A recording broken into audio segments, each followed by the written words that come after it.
those two are going to be the difference makers. Thank you so much, Bria. And yeah, getting hot at the wrong time is kind of something that everybody was afraid of in the organization, but then they come out on clicking on all cylinders against Falmouth. Yeah, John Gazdar, I feel, is the perfect example of getting guys hitting at the right time. To finish out the year, Gazdar was fabulous. Then you push him into the postseason, and he continues to do the same thing, which is huge. So to have that opportunity is massive. Yeah, Gazdar on the postseason so far, 6 for 11. That does not include the ground out he has today. He's only hitting 500, Jacob. You know, that's pretty good still. First pitch to Hainline is tapped foul. It's 0-1. You think? You think 500 is pretty good? 50% of the time you're getting on? He'll take it. I mean, is this slow pitch softball men's league? Hainline takes outer third for a strike. I don't even know if my average would be that good in a slow pitch men's league. So no matter what, 500 is impressive. And it goes to show you, ball's like a beach ball right now, and it's at the right moment. 0-2 fouled back to the screen. Look at Hainline. If you look at his postseason numbers, 1 for 1. Came in a pinch hit and was able to do his job. So batting a clean 100% in batting. You think Gazdar's hitting well? How about 1,000? That's why the sample size is always what matters. Already a couple of pitches fouled off by the Hyannis second baseman. They're trailing 3-1, but time and time again we've seen the Hawks come back this year.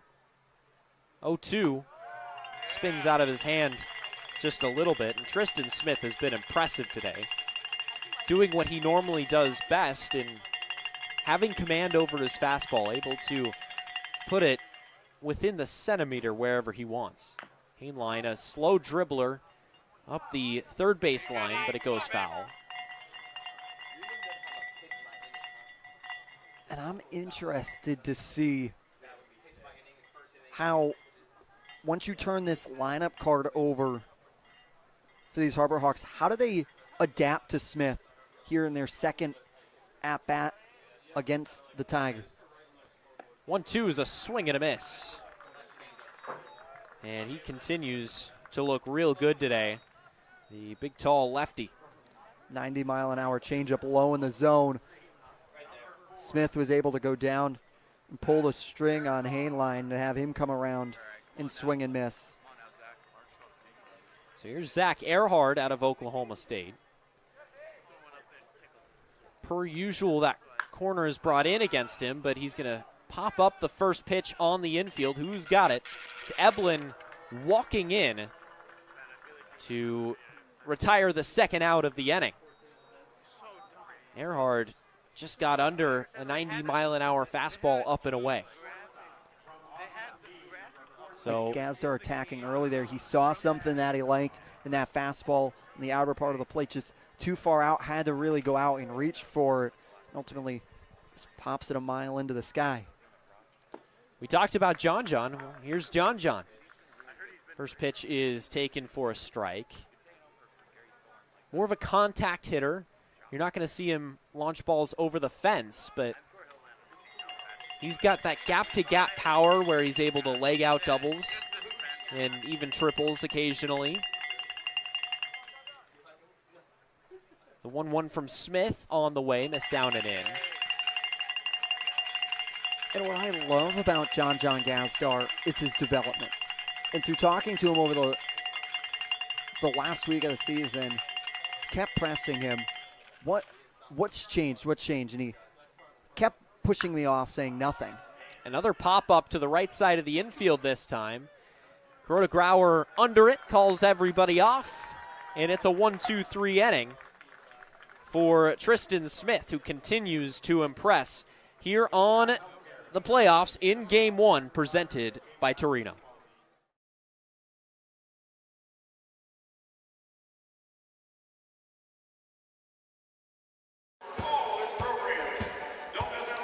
Nine minutes and 53 seconds remain in the Class 6 state title game. We're at the final stretch of the third quarter.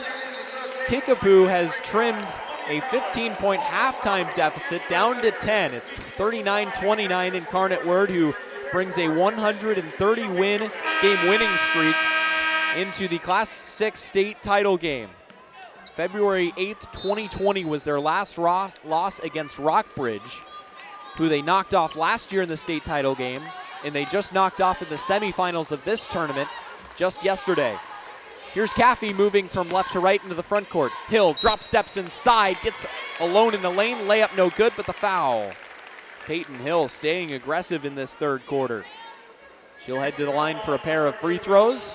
Third foul against Kickapoo with 1:41 remaining in the third quarter. Peyton Hill shooting 2. Again, she has an offer from Lindenwood. Definitely somebody that's going to play basketball at the next level, and definitely someone that's talented enough to do it. As Reagan Smith checks into the game for Allison Scott, and Kickapoo making a change. Hill's second free throw on the way. Kisses the rim but rolls in, and the lead is back to 12. Here comes Mosley. Hesitation move into the front court. Kicks it out to Reagan Smith. Drops it off down low to Johnson. Scoop layup in the post. That's no good. Pilley fights for the rebound, and it's tipped out of bounds against Incarnate Word. It'll stay with Kickapoo on their end.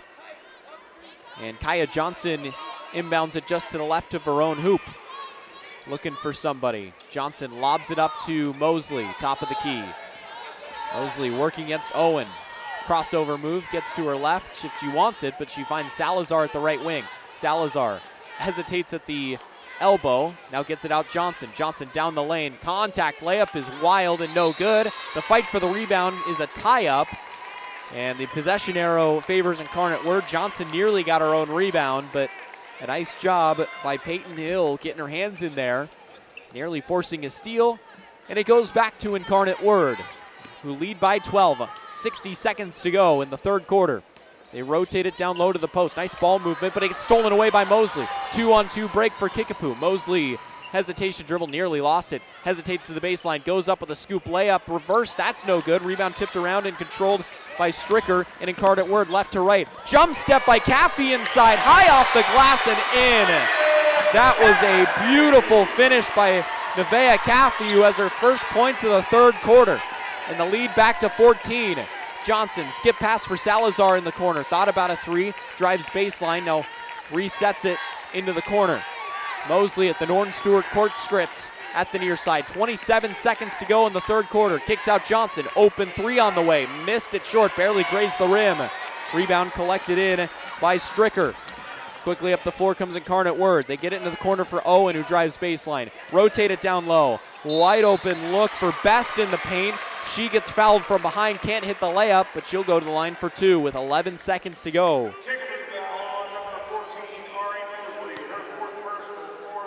So Zoe Best at the line, shooting her first free throws of this game.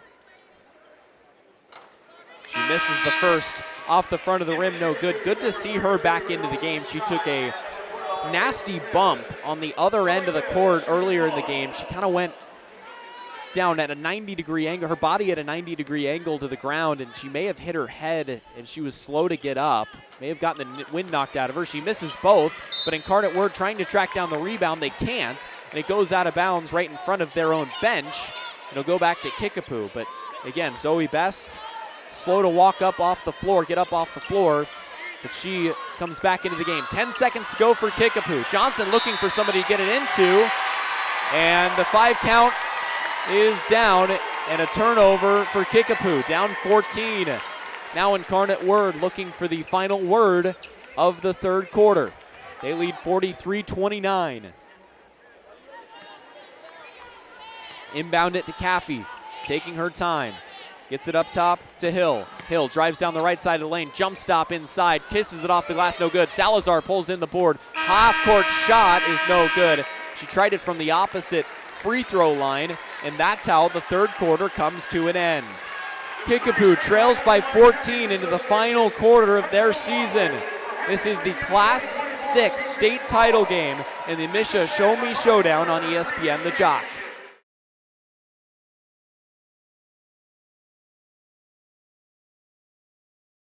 The penalty against Missouri will be enforced on the kickoff. They'll kick off from the 50-yard line. Welcome back to Missouri Tiger football, sponsored by El Rancho. The kickoff specialist, Chance Poor, has it teed off. We are just about set to resume football here from Lexington. I might expect a little bit of a pooch kick here from Kentucky, try to pin Missouri's offense all the way back. Jamal Roberts is standing back to return. Here's the problem now with the pooch kicks, though. Can be fair caught. They're going to squib it. A little squib right at the up man. It's recovered by Missouri nicely.